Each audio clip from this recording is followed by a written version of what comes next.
right.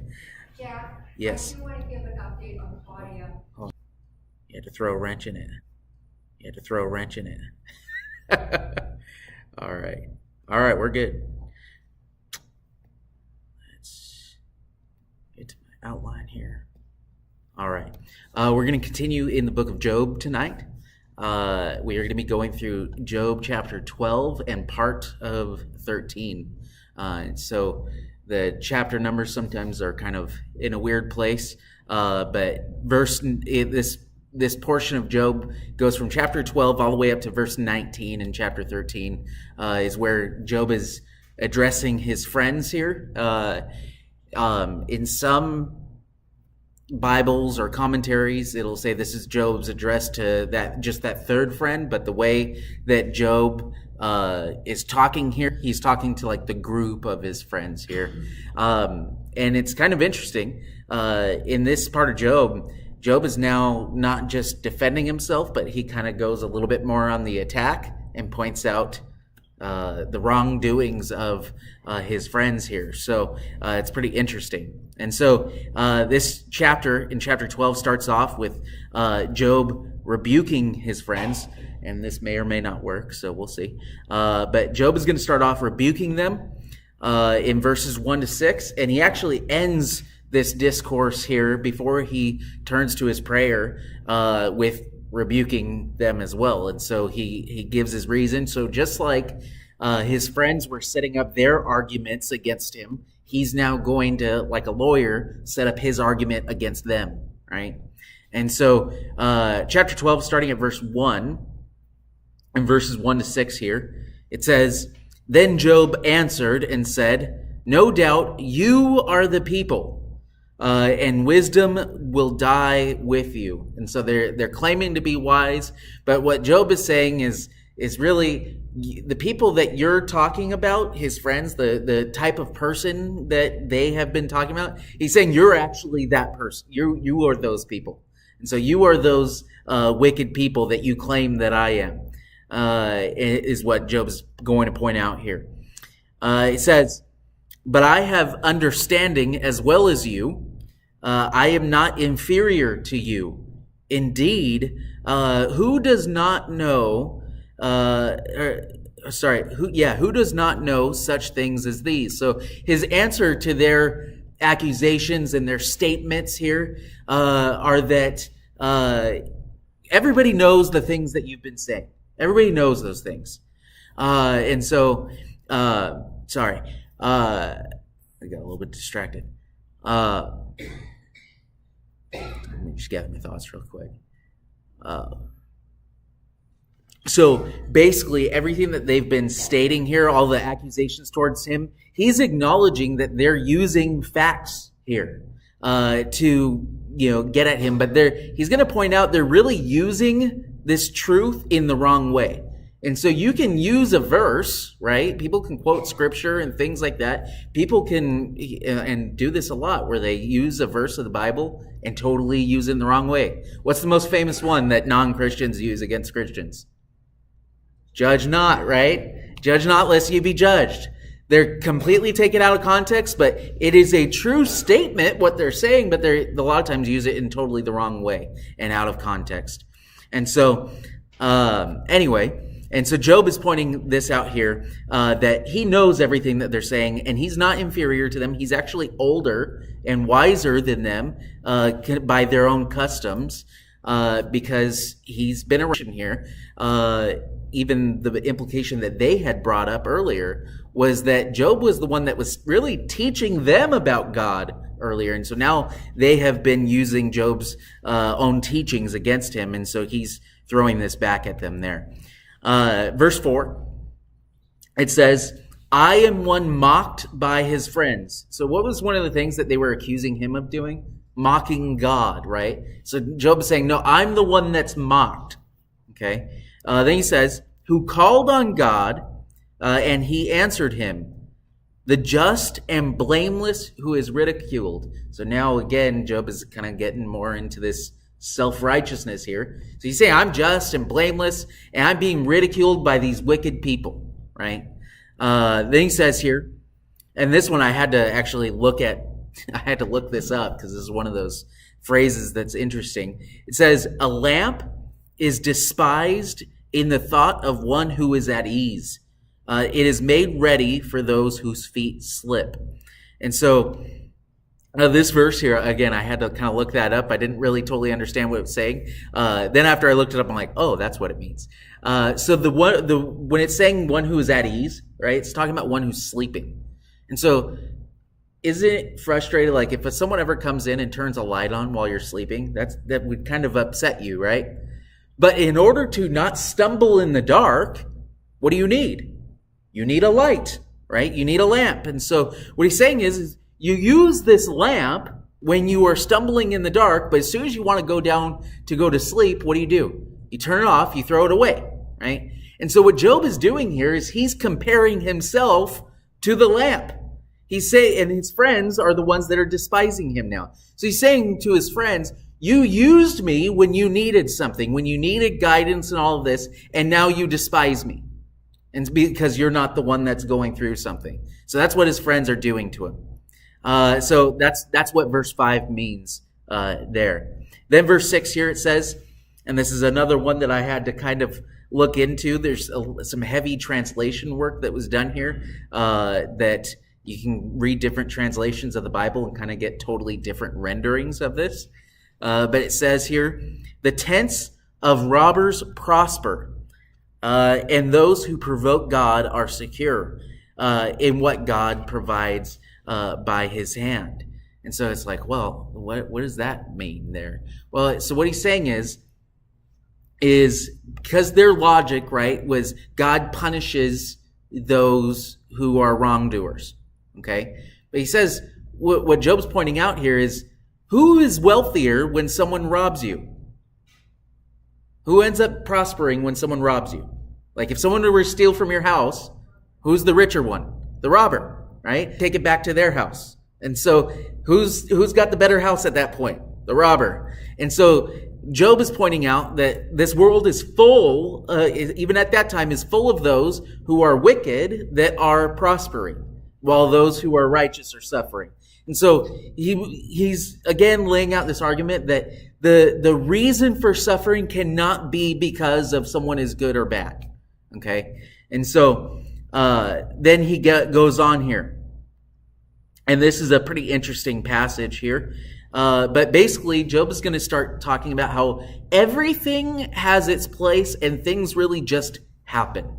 Okay? Things just happen and it's not according to any set of rules. Okay? And so verses 7 to 12, it says here, but now ask the beasts, and they will teach you, and the birds of the air, and they will tell you. So he's talking about the order of things. So ask the animals, right? Ask the creatures of this world. They will tell you, in the point that he's making here is, they will tell you, well, predators eat other animals that are weaker, right? So the food chain, if you're higher up on the food chain, you prosper while other things don't. And so everything has its place. Then it says, or speak to the earth, and it will teach you, and the fish of the sea will explain to you. So look around in nature. Who among these does not know that the hand of the Lord has done this? And so now he's actually going to get more into, well, God is at the top of everything. Okay? And so everything happens according to God's will, which is a true statement. But Job, again, just like his friends, comes to a wrong conclusion. Then it says here, in whose hand is the life of every living thing and the breath of all mankind. Does not the ear test words and the mouth taste its food? So the ear does things and the mouth does its thing. They don't do each other's things, right? And then it says, wisdom is with aged men. So I'm wiser than you, is what Job is saying here. So comparing places, right? So he's saying, you've been saying all this stuff to me. Well, you're actually the younger ones, and it's my place to correct you, not your place to correct me. Then he says here, and with length of days, understanding. And so wisdom is for older people. Okay? Well, then Job continues here, And so he said all of that. Everything has its place in nature. The beasts will tell you, the animals, the birds will tell you, everything will tell you that, or the earth will tell you. And even amongst people, there's a hierarchy, and he's saying based off of age. Well, who's at the top? Who's the oldest? Right? God is highest. And so Job is saying here, he continues, I'm going to read to verse 25 here, because this all goes together. It says, with him are wisdom and strength. And so God is at the top of this, is what he's saying. So when he says with him are wisdom and strength, he's not saying only God has wisdom and strength. He's saying God is the most. Okay? And then he says, he has counsel and understanding. If he breaks a thing down, it cannot be rebuilt. If he imprisons a man, there can be no release. So whatever God does can't be fought against. Okay? Then it says here, if he withholds waters, they dry up. So the earth obeys him as well. If he sends them out, they overwhelm the earth. With him are strength and prudence. So stopping just for a second, everything in this world, Job is saying, is done by God. Okay? God is in control of everything. He's the most powerful. So just like the predators devour the prey, really indiscriminately, that's really what Job is going to get at, is God is being indiscriminate with his judgment, just like the animals. He's getting here, there's no difference between people now. And so he ends this sentence here, or there's another sentence. It says, the deceived and the deceiver are his. And so God is at the top of everything, and it is true, he causes everything. He is the source of everything. So then there must be this is Job's conclusion, there must be no difference between people, because people who are doing terrible things can prosper, and people who are not doing bad things can prosper, or they can both suffer, and there's really no difference. And then so it says here, and by the way, I'm not saying Job is right. This is Job's thinking here. And so it says here, he leads counselors away, so he leaves smart people away, right? Plundered, and makes fools of the judges. So people that think they're high, God will bring them low.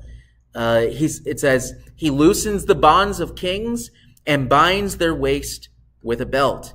Makes things harder for them. He leads princes away plundered and overthrows the mighty. He deprives the trusted ones of speech and takes away the discernment of the elders. He pours contempt on princes, and disarms the mighty. He uncovers deep things out of darkness and brings the shadow of death to life. So these are good things now. He makes nations great and destroys them. He enlarges nations and guides them. He takes away the understanding of the chiefs of the people of the earth and makes them wander in a pathless wilderness. So God can enlarge nations and guide them, but he can also make them wander, right? Then it says here, they grope in the dark without light, and he makes them stagger like a drunken man.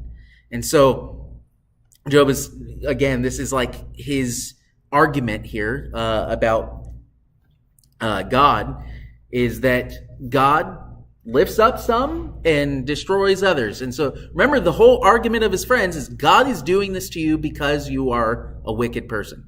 Job is saying, well, it is true that God does everything, but it's not, it must not be according to whether or not someone is wicked.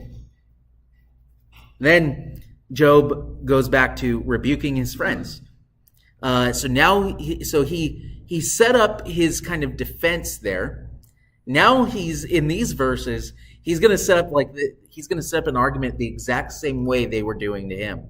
And so first, on this, Job in chapter 13 has an accusation for his friends, and I would say Job's argument is much better than his friends here, because it's literally based off of the conversations that they're having. So Job is pulling the evidence from the direct situation there, which the fourth friend later is actually going to do as well to both of them. But in Job 13, verses 1 through 5, it says, "Behold, my eye has seen all this." Okay, so he's drawing understanding from the world around him right now. It says, "My ear has heard and understood it. What you know, I also know. I am not inferior to you." This is the second time that he's brought up. So he feels like they've been lifting themselves above him. And he's saying, no, I was the one that was teaching you. Should Job be saying all of this of himself? Probably not. And so, Job is, remember, nowhere throughout this has Job been talking about how righteous God is and how righteous, or how good God is. Job, the basis of his defense is what? His own righteousness. And that will come up again later. So it says, "But I would speak to the Almighty, and I desire to reason with God. But you, forgers of lies, you are worthless physicians. Oh, that you would be silent, and it would be your wisdom." Has anyone ever gone to the doctor and the doctor's like, you're like, well, I've been feeling this way and I started doing this to take care of it. And the doctor's like, okay, good. Keep doing that. And by the way, pay me for the visit, right? You're like, well, thanks. You just basically told me to do what I was already doing and now I have to pay you for that. This is what Job's friends have been doing to him. Right? They've been telling him a whole bunch of true things, but none of which really applied to him. And so he's saying, you're worthless physicians. I went to you for help and you did nothing for me. Right? And he says, you are forgers of lies. And Job is going to go into this more, the idea that they're liars, because liars can use bits of truth to still lie. They'll twist the truth. In fact, the best liars are the ones that twist the truth. And so it says, "Oh, that you would be silent, and it would be your wisdom." There's a famous quote from Abraham Lincoln. He said, "It's better to remain quiet and be thought a fool than to open your mouth and to remove all doubt." So this is what Job is saying. Be silent. That way people will still keep thinking you're smart. So there's his accusation there, that they're liars, that they have been worthless to him. But mainly the fact that they're these forgers of lies, that he's accusing them of wickedness here. And Job's reasoning for that comes in verses 6 to 12. It says here, "Now hear my reasoning." So that's the way I knew that his reason was coming, right? He says, "Now hear my reasoning." So that makes it easy. "And heed the pleading of my lips. Will you speak wickedly for God?" So what were these friends claiming to do? They were claiming to speak on the behalf of God and telling Job all of these wicked things when they didn't really, telling Job that he was doing all these wicked things when they didn't really know. And so, will you speak wickedly for God and talk deceitfully for him? What were they using to go against Job? They were using a whole bunch of things that they had been taught that were true things, true statements, right? But directing them towards Job in his suffering was the wrong thing. It says, "Will you show partiality for him? Will you contend for God?" So he's saying, why not let God speak instead of you trying to say that you're sent by God to talk for him? This is frustrating sometimes in the world today, especially with the apostolic movement, right? Their preachers don't just claim to be preachers. They claim to be like prophets and things like that. The charismatic people are like, no, I have divinely appointed authority to do this. I'm sorry, I can only try to share what I've learned in Scripture. Like that, I can be very wrong at times, and in fact, I probably am wrong at times. But I would never claim to be sent by God as without scripture, right, to be able to talk to you all. And that's what his friends were doing, right? Then it says here, will it be well when he searches you out? So he's saying, this is going to come back to bite you, right? And it says, or can you mock him as one mocks a man? He will surely rebuke you if you secretly show partiality.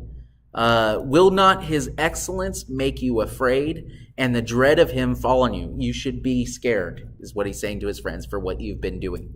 You've been misusing God's teachings, because it wouldn't be written scripture at this time. But they've been misusing it, even though they were using some, right? It says, then this is what he's saying. Your platitudes of proverbs are ashes. So all this wise speaking that they were doing, your platitudes of proverbs is what their speeches that sound very good. They're of ashes. And your defenses are defenses of clay. So instead of like stone, it's clay. It's easily broken, right? And so that's his reasoning for the accusation against them, which actually is a very good reasoning. It's exactly what they were doing. And then, this is actually a very beautiful part of this passage. In the midst of all this, we've seen Job go up and down with his anger, but he hasn't cursed God, but he's been upset, right? Well, here in his defense of his faith here, it's a very good show of Job's faith in God. Job's faith in God has not been shaken throughout all of this, even though he's been upset at times. So he doesn't understand God's ways, and that's where Job's coming from. He is questioning God's reasoning behind things, but he's still faithful, which is amazing to see this here. And so verses 13 to 19, it says, hold your peace with me and let me speak. So be quiet and let me talk. So you can imagine his friends probably were wanting to interject at this point, but Job's not done. It says, then let come on me what may. Why do I make my flesh in my teeth? And so he's grinding, and then it says, and put my life in my hands. So he's willing to die for what he's saying here. It says, though he may slay me, yet I will trust him. So he doesn't understand God's reasoning behind things. He doesn't understand, why all this suffering's come upon him. Even if he dies, even if he's going to die, what is Job going to do? He's going to trust God in this. So even in the midst of what his friends have been saying about him, all the stuff that has happened, he's still going to trust God. It says, even so, and then this is where Job kind of goes bad a little bit. I will defend my own ways before him. So he still thinks he's blameless in all this. But he says, he also shall be my salvation. For a hypocrite could not come before him. And it says, listen carefully to my speech and to my declaration with your ears. See, now I have prepared my case. So he's talking about what he's going to say to God, right? Because at the beginning of chapter 13, he's saying, I'm done talking to you. I'm going to talk to God. I'm going to make my case before God. He said, I'm done talking to you. And then he went for 19 verses talking to them still. But he says here, see, now I have prepared my case, and now I know that I shall be vindicated. Who is he who will contend with me? If I hold my tongue, I perish. Job's saying at the end of this to his friends, if I don't plead my case to God, I'm going to die. That's where the situation that Job sees himself in. And so, do you think that shut his friends up? No, that's only the first discourse there between them. That's only the first series of back and forths. These are his friends and him. Remember, they're both wrong about God, but so it's Job is like watching two groups of people argue about something that they both don't have understanding on. I was watching a podcast the other day, and they were talking about God, and this is This was an atheist and an agnostic trying to talk about Christianity. And I'm like, you guys both don't know what you're talking about. That's what Job is here. Like that's what this part of Job is. And so it's not until later that you see the corrections come in. And so it's pretty interesting. But that's all I have for you guys tonight.